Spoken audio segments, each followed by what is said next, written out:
Oh, except for the invited guests. All members, please take their seats.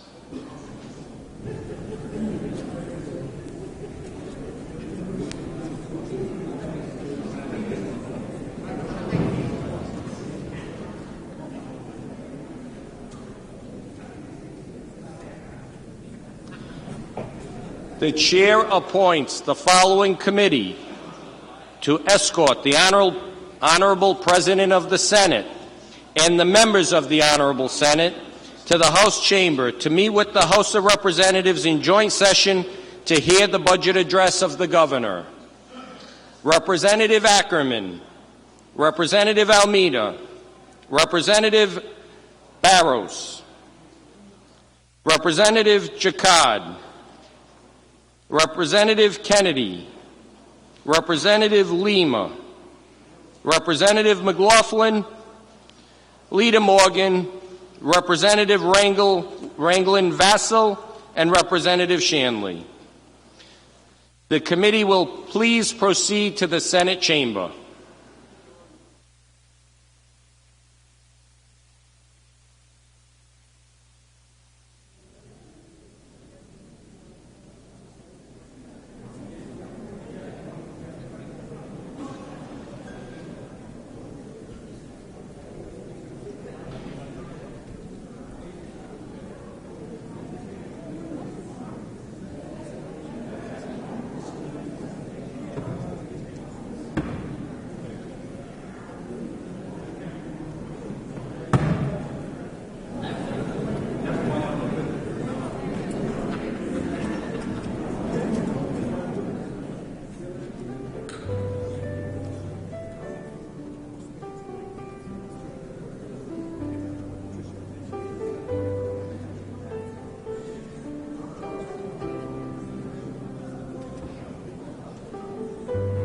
Leader Shekarchi moves that the House adjourn. The motion is seconded by Leader Morgan. All those in favor, aye. All those opposed, nay. The ayes have it. The House stands adjourned.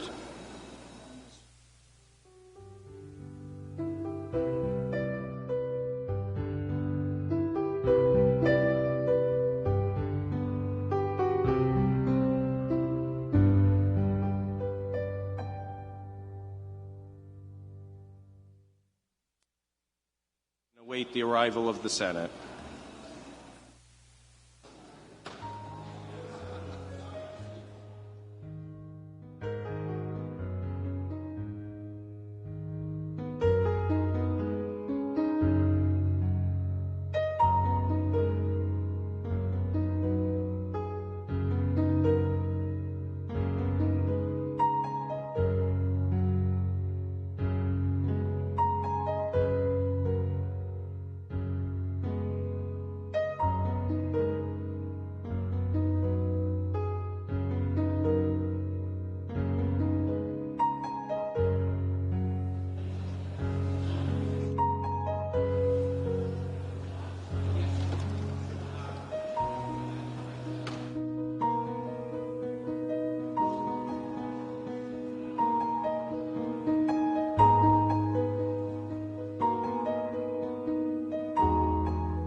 Mr. Speaker, the Honorable President of the Senate, M. Teresa Paiva Weed, in the Honorable Senate.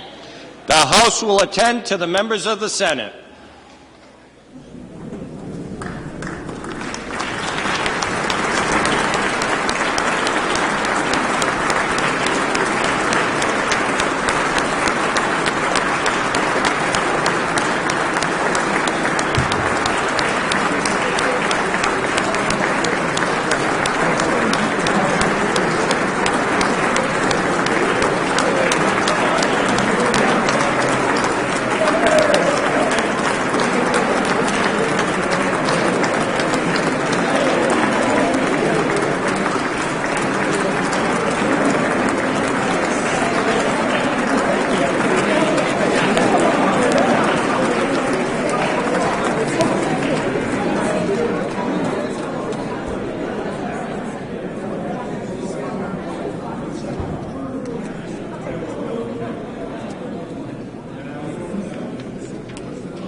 The joint session of the House of Representatives and the Senate of the State of Rhode Island and Providence Plantations will please come to order.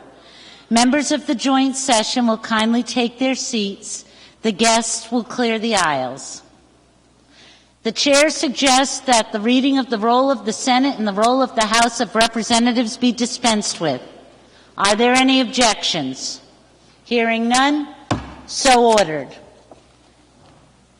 The chair suggests that the reading of the resolution of invitation be dispensed with. Are there any objections? There being none, so ordered. The chair appoints the following senators and representatives as a committee escort to escort Her Excellency Governor Gina Raimondo to the chamber. Leader Ruggiero, Leader Algier, Senator McCaffrey, Senator DuPont, Senator Nesselbush, Senator Lombardi, Representative Azanero, Representative Diaz, Representative Johnston, Representative Maldonado, Representative McEntee, and Representative Phillips. Would the committee please proceed to the governor's stateroom to escort the governor to the chamber? The joint session will be at ease.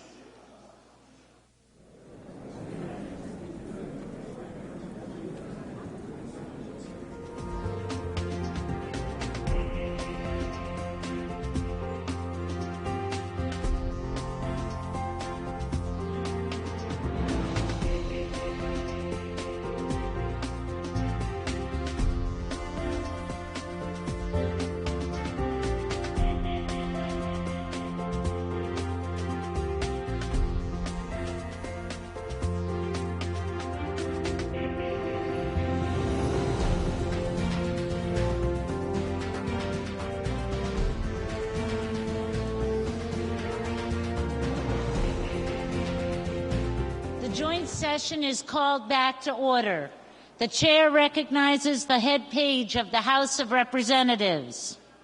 Madam President, the Honorable Chief Justice Paul A. Sattel and the members of the Judiciary. The members will please attend.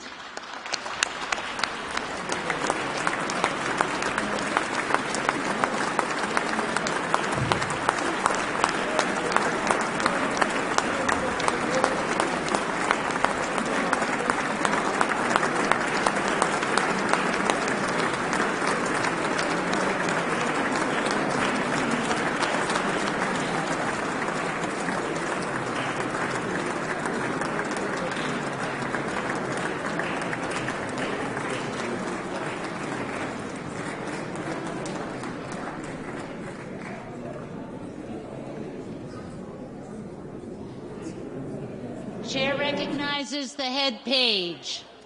Madam President, the presidents of the Rhode Island Institutions of Higher Education. The members will please attend.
The chair recognizes the head page. Madam President, the mayors, town administrators, and local city and town officials. The members will please attend.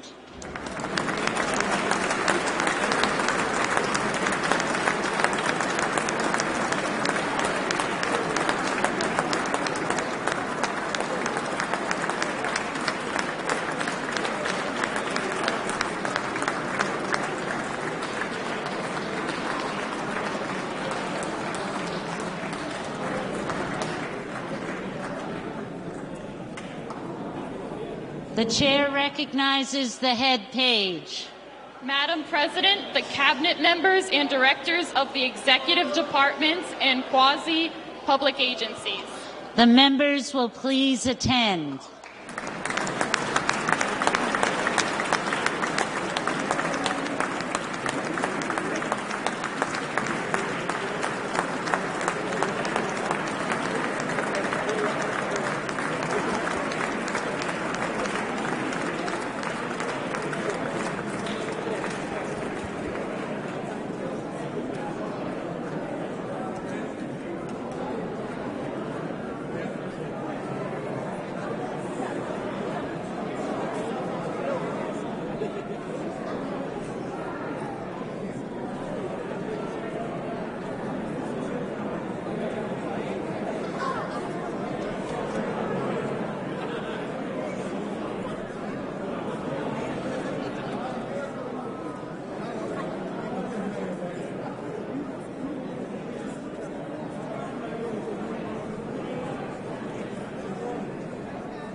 The chair recognizes the head page of the House of Representatives. Madam President, the first gentleman, Mr. Andy Moffett, and son Tommy Moffett. The members will please attend.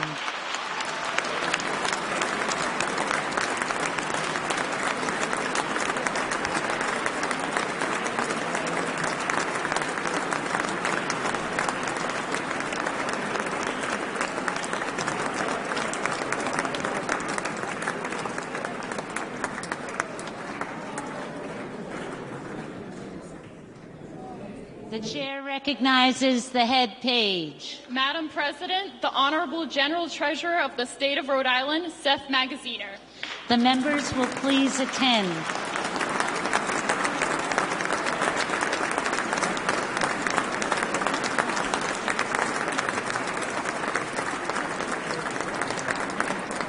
The chair recognizes the head page. Madam President, the Honorable Congressman David Cicilline.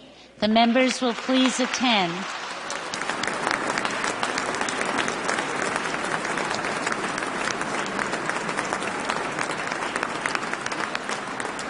The chair recognizes the head page. Madam President, the Honorable Congressman James Langevin. The members will please attend.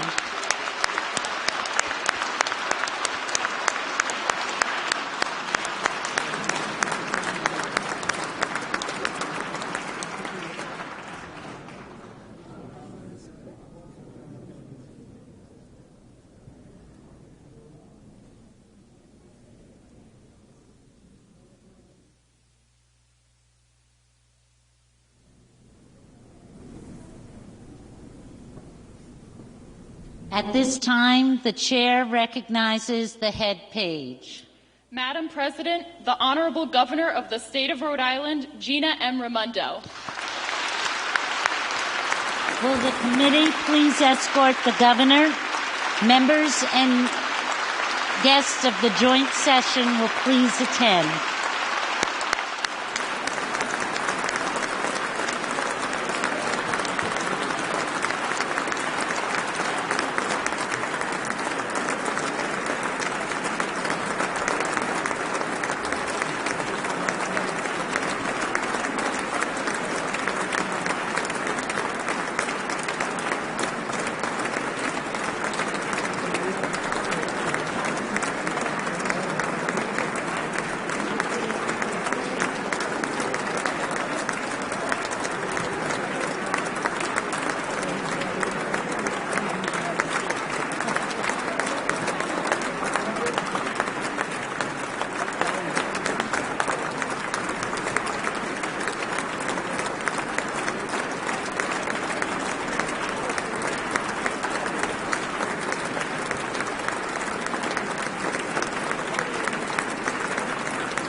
Members and guests, it is my honor to introduce, for the purposes of addressing the joint session, Her Excellency, the Governor of the State of Rhode Island and Providence Plantations, Gina M. Raimondo.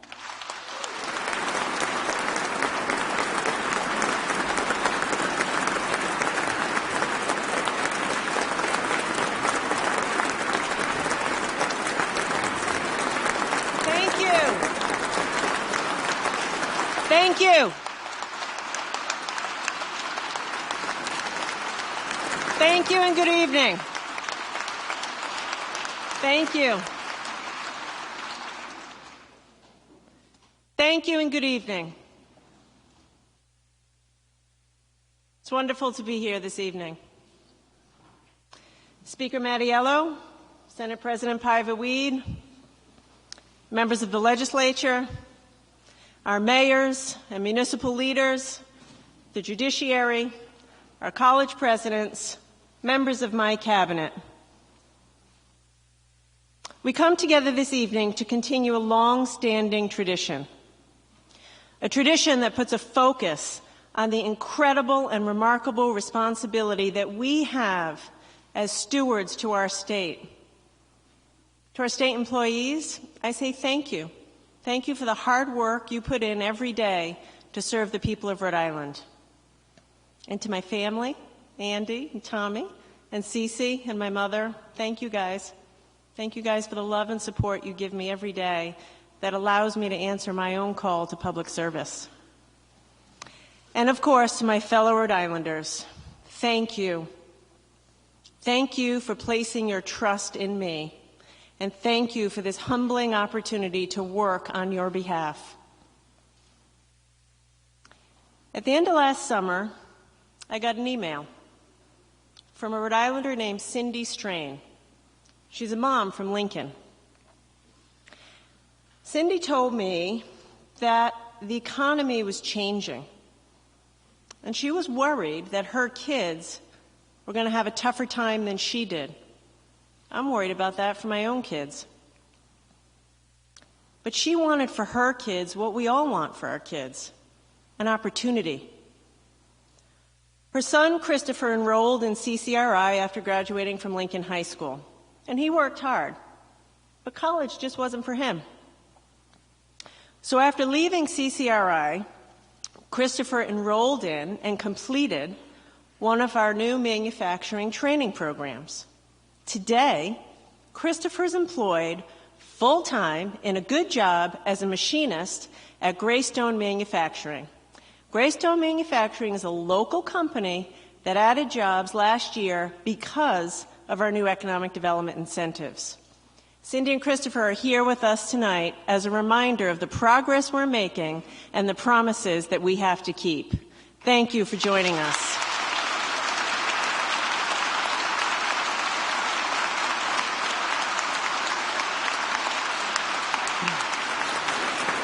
As leaders in this state, we have to protect the progress that Rhode Islanders are making.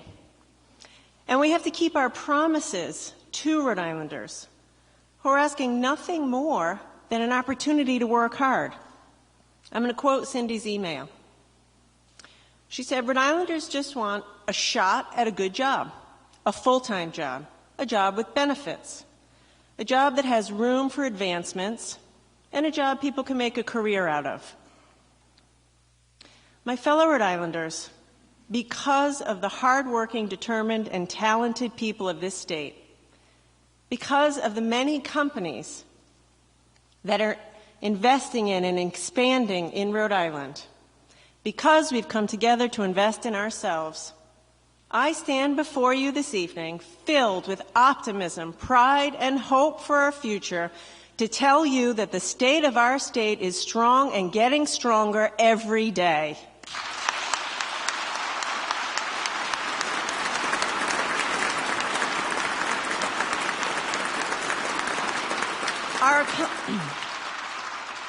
Our economy is stronger. We've cut our unemployment rate by more than half since it reached a peak of over 11% in 2009. Employers across our state, many of them local, family-owned, small businesses, have created thousands of jobs since I stood before you at this time last year. And after years of marching together uphill toward a recovery, this year we finally regained all the private sector jobs that we lost during the recession. Our business climate is stronger. Last year, we cut our unemployment insurance tax for the first time since 1992, and we put $30 million back into the pockets of Rhode Island businesses. Together, we eliminated the sales tax on energy, and we reduced the corporate minimum tax. And you know what? It's all starting to pay off. For more than a half a decade, the land on the 195 parcel in Providence was nothing more than dirt on the ground, a symbol of our economic challenges. But now, as we begin our third year of working together, finally, we will see shovels, construction, and thousands of jobs on their way downtown. That is progress.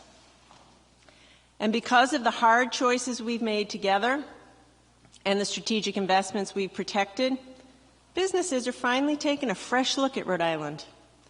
The budget that I'll send to you this week continues our commerce programs for a simple reason, because they're working.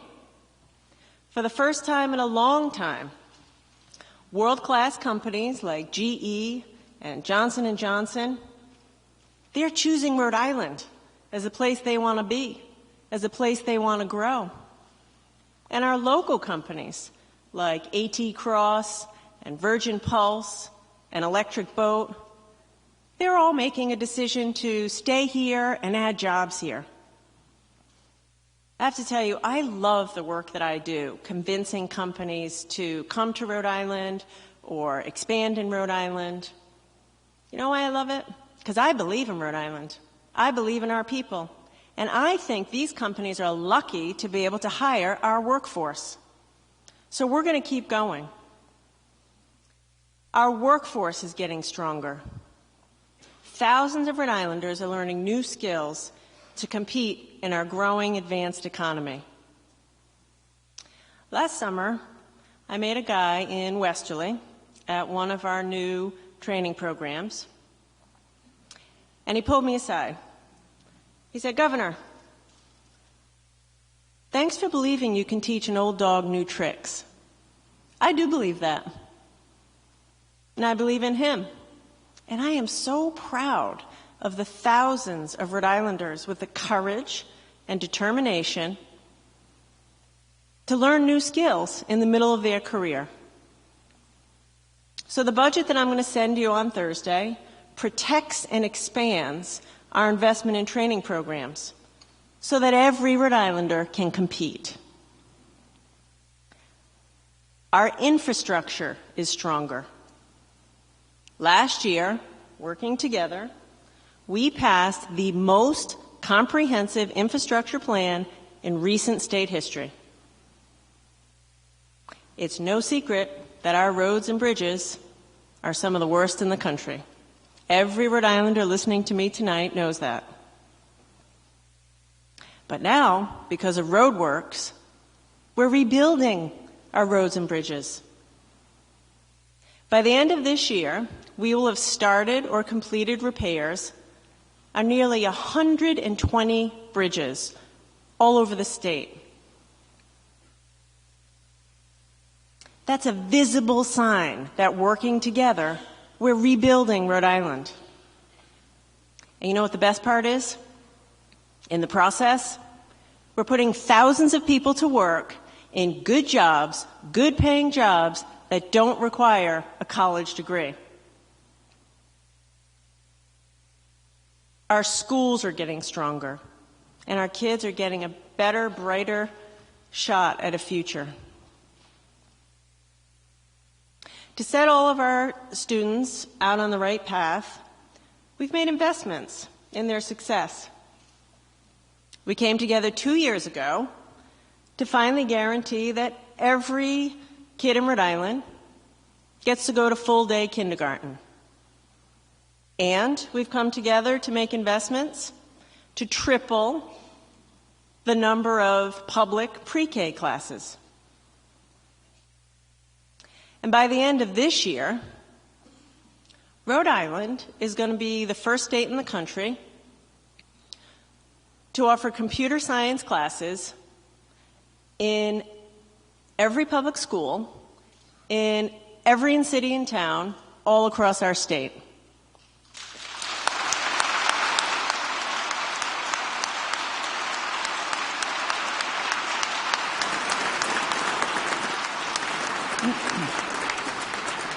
Not Massachusetts, not New York, not California, Rhode Island, we're first. We are leading the nation so our kids can have a bright future.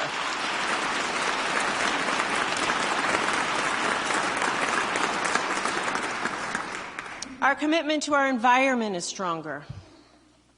Last year, working together with the legislature, we made it easier for Rhode Island homeowners and businesses to be a part of our march toward a renewable future. And tonight I'm announcing a goal to double the number of Rhode Islanders working in the green economy by 2020.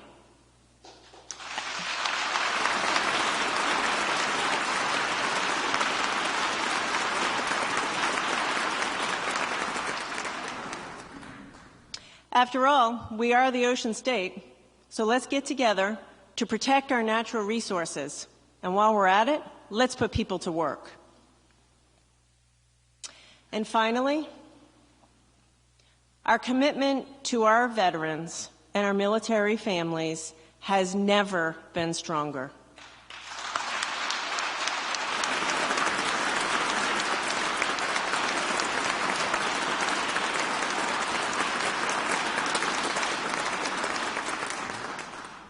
For years, we had a Veterans Affairs division, but with no Veterans Affairs director. Last year, I was proud to appoint Lieutenant Commander Kasim Yarn to that position, and he's gotten right to work. Under Director Yarn's leadership, we've opened a new Veterans Service Center in Warwick. We've revamped our veterans website. And in less than a year, he's been to every single city and town in Rhode Island and met with vets in every community. To everyone in Rhode Island who's worn the uniform, and to every military family who has sacrificed, I say thank you. Thank you for your sacrifice, and thank you for answering the call to duty for this nation.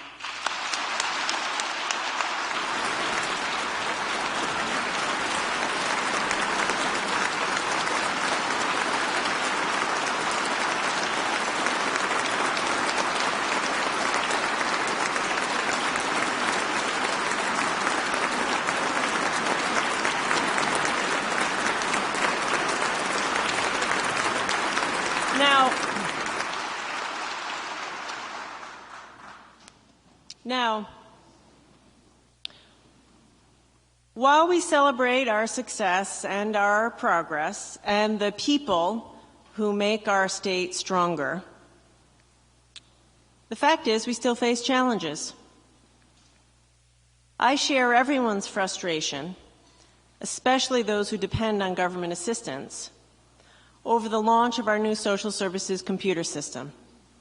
And I've taken steps to improve accountability. And I'll tell the people of Rhode Island that we're not going to pay another dime until I'm satisfied that we're getting what we paid for.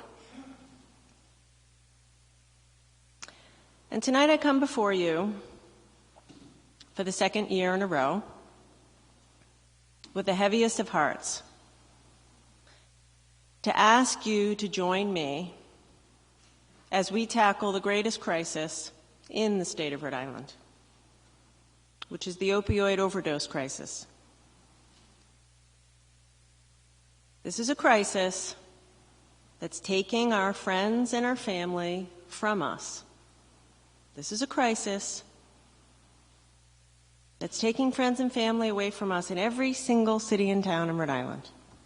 This isn't isolated just to the cities or just to the suburbs. This is all around us. And we've got to come together to attack this with even greater urgency this year than last year. Thanks to the courageous and heartbreaking advocacy of Rhode Islanders affected by the crisis, Rhode Islanders like Deborah Parenti, who has the courage to be here tonight, who lost her son Peter, and Brian and Barbara Goldner, who lost their son Brandon. We increased funding last year for treatment and prevention, and I'll be asking the legislature again this year to approve that funding. And I'll also propose funding to support recovery housing for Rhode Islanders who are struggling with the disease of addiction.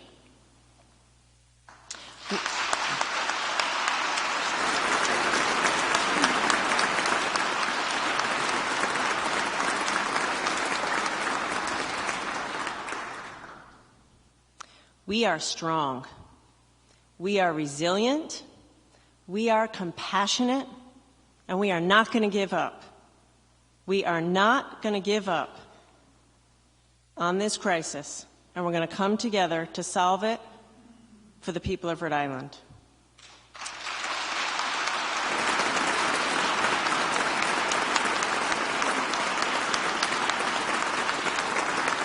Now, we still have a lot of work ahead of us to ensure that every Rhode Islander has a chance for dignified work at a decent wage.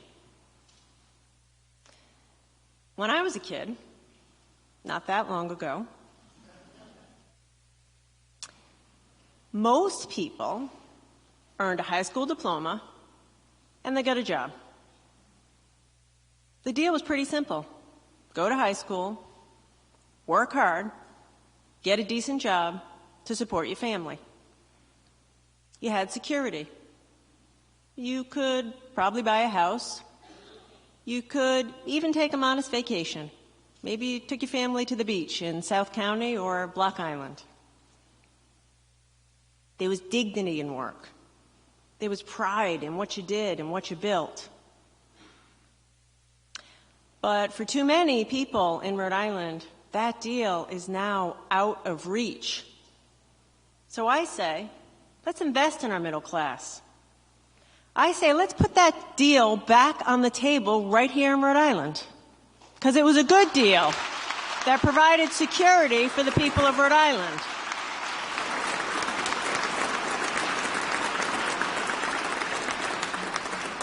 In 2015, we raised the minimum wage. And last year, I stood with many of you to try to raise it again. And we fell short. I think we missed an opportunity, especially because on January 1st of this year, folks in Massachusetts and Connecticut got a raise. But our commitment to working people is stronger than it's ever been. So I'm going to stand up again this year, for the third straight year in a row, for better wages. The budget I will submit to you on Thursday will once again raise the minimum wage this time to $10.50 an hour.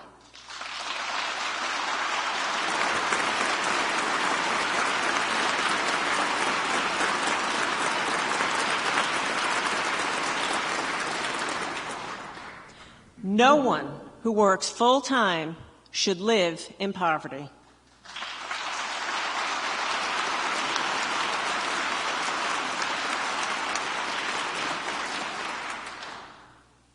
The budget I'll propose also includes a raise for home care workers and the people who care for Rhode Islanders with developmental disabilities.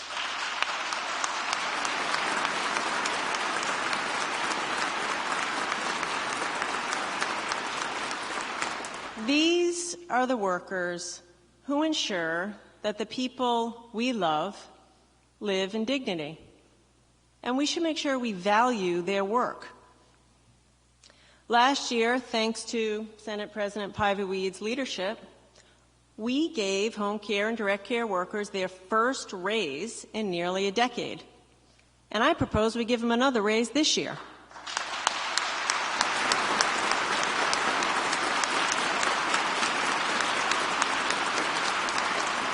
It'll make us more competitive with Massachusetts and help us get the highest quality people to take care of our Rhode Island families. And while we're raising wages, let's also make sure people have a fair shot by allowing them to take a day off if they're sick or if their kids are sick. You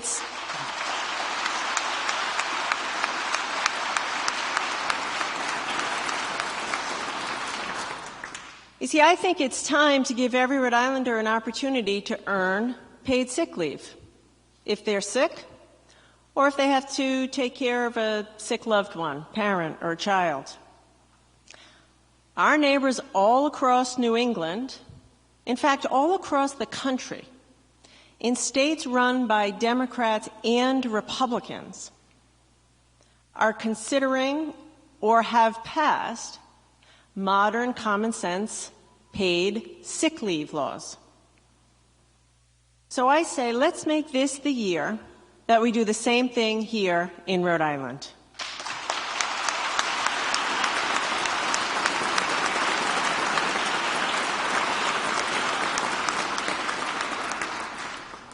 Now, we all know Rhode Island's always been known for making things. In fact, we used to be the jewelry capital of the world. We all have a story of someone in our family or our friends who worked in a factory. I did. My dad had a good job for 28 years at the Bulliver Watch Factory in Providence. In fact, it wasn't that long ago that 40% of jobs here were in manufacturing, and those were good jobs. But over the years, many of these jobs were automated, or others, like my dad's, were shipped overseas. And the factories were closed, and the rug was pulled right out from underneath us. And for too many years, our leaders, in business and in government, missed an opportunity to rebuild Rhode Island's manufacturing industry.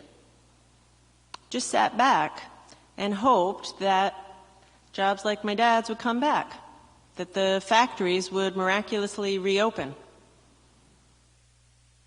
Now, while the factories may have left and the jobs may have left or been automated, I'll tell you this. Rhode Islanders' grit and determination and work ethic is stronger than ever. I know that. I see that every day. So let's tap into it. Let's tap into it. And let's rebuild and reinvent the manufacturing industry here in Rhode Island. Because you see, people are counting on us to get that done.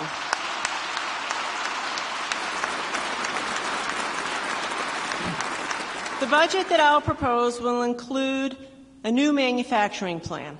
Here's what we're going to do. First, we're going to invest in manufacturing initiatives for our high school students. And second, we're going to help smaller manufacturers invest in new equipment. And third, we're going to make it easier for manufacturers to train and hire Rhode Islanders. As often as I can, I get out and I talk and I visit with manufacturers from all across Rhode Island. And next week, I'm going to bring a group together to begin working on a comprehensive plan to expand our advanced manufacturing industries in Rhode Island and to position Rhode Island for success in fast-growing industries like offshore wind and precision manufacturing. If we commit to do this together, there's no reason we won't be successful. We're the only state in the country with an offshore wind facility. We have the fastest growing advanced industry economy in New England. And for the past 2 years, we've seen wages in manufacturing go up consistently. So join me. Let's get together. Let's commit to expanding and modernizing manufacturing in Rhode Island so more Rhode Island families can make a decent living building things again in the state of Rhode Island.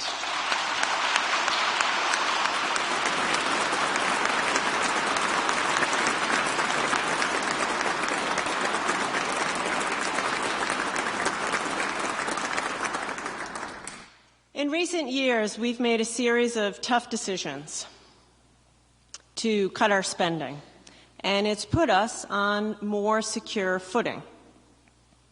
We restructured our pension system, and we've saved over $100 million in health care costs.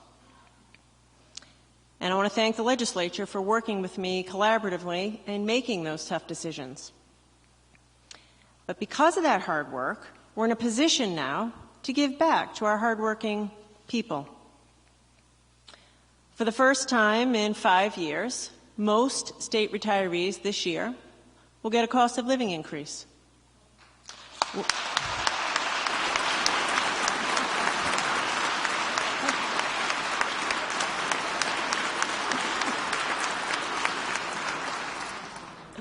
We've also expanded the earned income tax credit in each of the last 2 years. And we reduced the tax that seniors pay on their Social Security income. So now let's take another step. Let's get together and give every Rhode Islander the car tax relief that they deserve.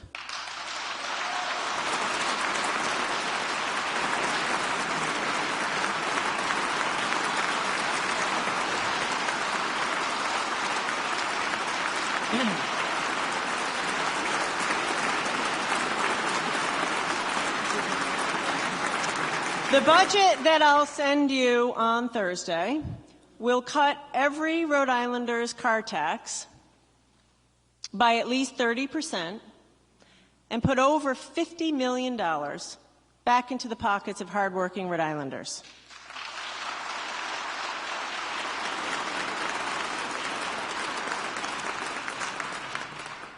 I agree with Speaker Mattiello that this should be a priority. And I look forward to working with the legislature on such an important issue.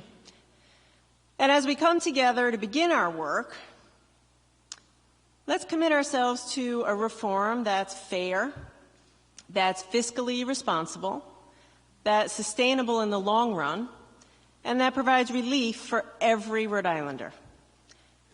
And let's do it in a way that we can make sure we protect all the progress we're making and all the investments we're making in our schools and in our job training and in our economic development. There is plenty of room for compromise, and I'm sure we'll have spirited debate. And I'll work with anybody. But I know this: Rhode Islanders want and deserve car tax relief. So let's get together and let's get it done.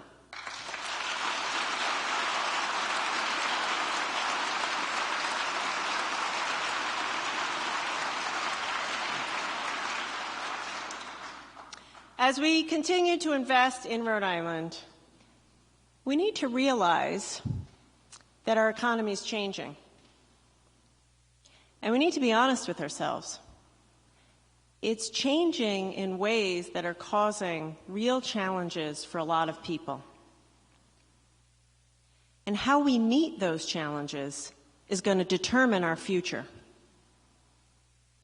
When I was my kid's age, most jobs in Rhode Island required nothing more than a high school degree. But for my kids and yours, that is not the case anymore. The reality is that most jobs, most good jobs, being created in Rhode Island right now, and being created all over the country, require some degree or credential past high school. And our job is to ensure that there's opportunity in Rhode Island for anybody willing to work for it. And our job is to ensure that Rhode Islanders are getting these great jobs we're creating. And that's why last September I set a goal to ensure that by 2025, at least 70% of Rhode Islanders have some degree or credential past high school. And I'm very proud of the fact that we've taken strides to achieve that goal. We've worked together to make college more accessible and more affordable. Starting this year, for the first time, students in every public school can take the PSAT and the SAT for free in high school.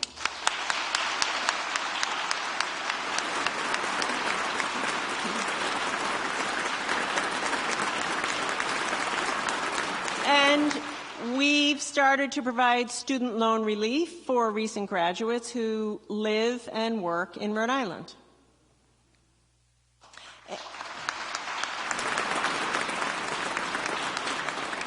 And last year, nearly 4,000 students in Rhode Island were able to take college classes for college credit for free while they were in high school. And some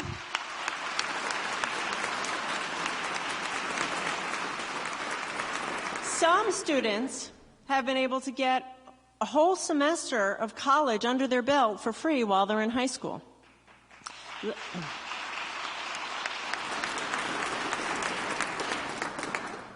Last spring, I met a mom from Smithfield, my hometown, named Catherine Rickert, and she's with us tonight. Catherine pulled me aside, and she said, "Governor, you saved my family $50,000. $50,000. Even I was surprised. That's a lot of money." I said, "How do we do that?" And I looked at her, and she said, "We have twins." So the budget I propose expands funding for this program so that more Rhode Islanders can start college with a head start. But I have to tell you, that's not enough. And we have a lot more to do. Because right now, in Rhode Island, fewer than half of Rhode Islanders have a degree or credential past high school. And it is a much lower statistic for people of color. Now, many of those folks who don't have a degree are hardworking and determined Rhode Islanders who realize that college just isn't for them. And that's okay, because college isn't for everybody. And so for those folks, we're going to continue to invest in our training programs and our credentialing programs. But we also know that for many other people, they want a college degree, but they're denied a shot at that degree and at the good jobs that come with it for one simple reason: they can't afford it. A century ago, we came together as a nation and we decided that we were going to guarantee a free public education up to grade 12 for every American. Why did we do that? We did that because at that time, the 12th grade education guaranteed you a decent job. But that's not the case anymore. The economy's changed. We got to be honest with ourselves. The playing field has changed. And so I believe our promise needs to change. Our promise to the people of Rhode Island needs to change if the people of Rhode Island are going to have a shot in the new economy. And I believe everyone deserves a shot in the economy of the future. Let's face it, the hardest part of college should not be paying for it.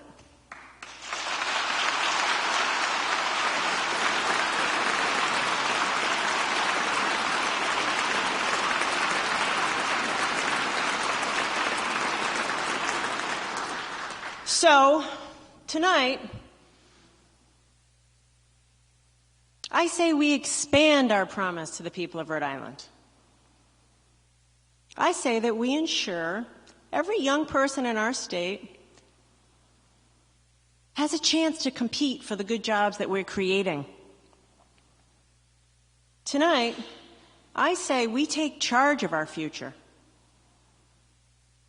And tonight I propose to you that Rhode Island become the first state in America to guarantee 2 free years of college for every Rhode Island student at CCRI, URI, or Rhode Island College.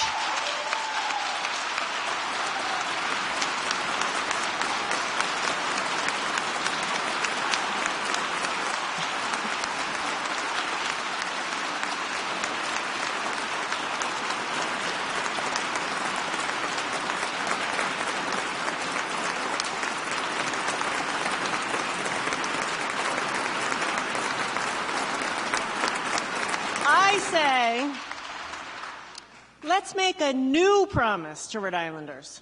Let's make a new promise to Rhode Islanders, like Juliet Jong, a senior at Cranston East, and Vinnie Florio, who just got accepted to URI, and Sarah Diallo from Tolman in Pawtucket, who just got into RIC.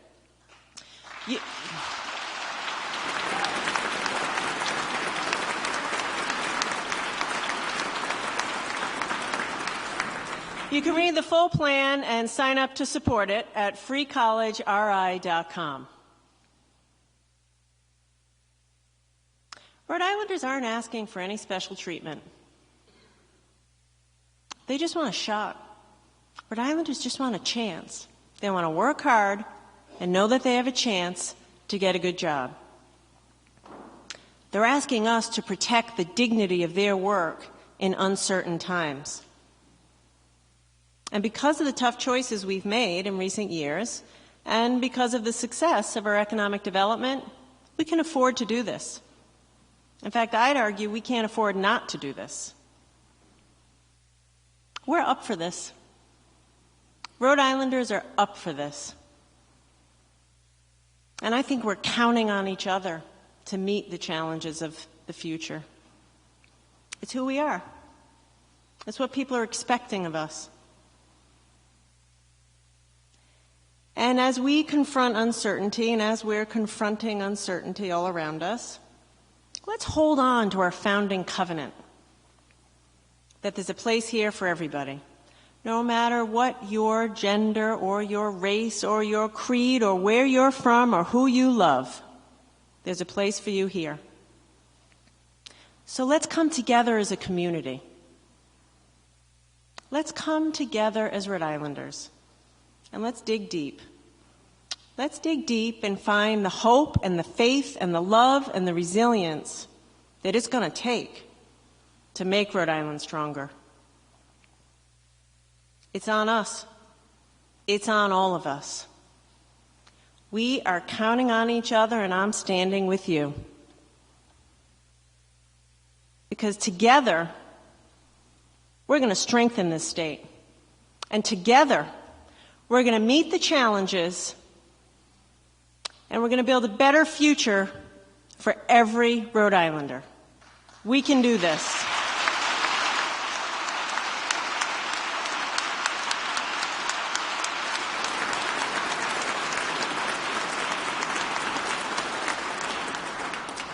Because together, we will determine our future.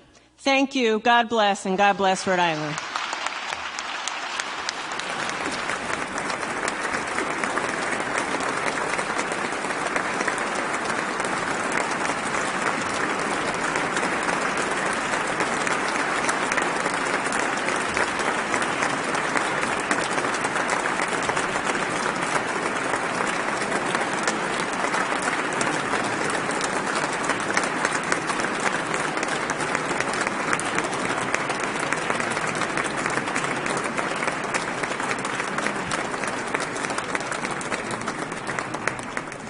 escort committee please come forward to escort Governor Raimondo from the chamber?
At this time, I would call the Grant Committee to order.